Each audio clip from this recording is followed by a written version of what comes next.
So McArthur's has been doing the Smiley Face cookie for decades, and so when we opened the Pioneer Bakery Cafe in Kirkwood, we decided that the Smiley Face cookie should be a tradition to continue on. It's very big in the Kirkwood over generations, and so when we started working with Lafayette Industries on this, the hard skills of being able to decorate those cookies really became the signature of the program.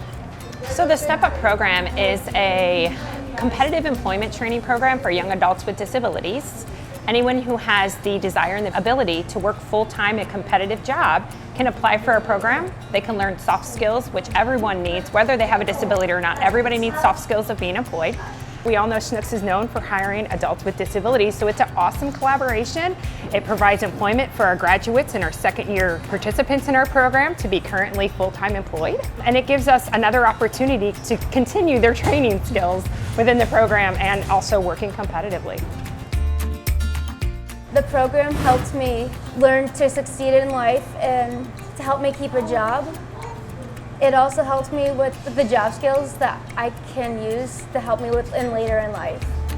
I think she nailed it. STEPUP's about learning soft skills and hard skills, obtaining successful employment and maintaining it. And thanks to Schnucks, we're going to be in stores and we're going to be able to employ more folks for this awesome program. Walking into Schnucks and looking at the whole line of people buying all the cookies makes me feel really successful and really happy.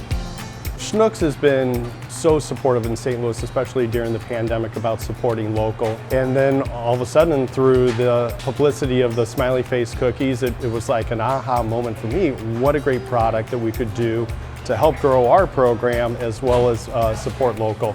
So it's taken us a few months of planning, but here we are and just so excited to be in the store.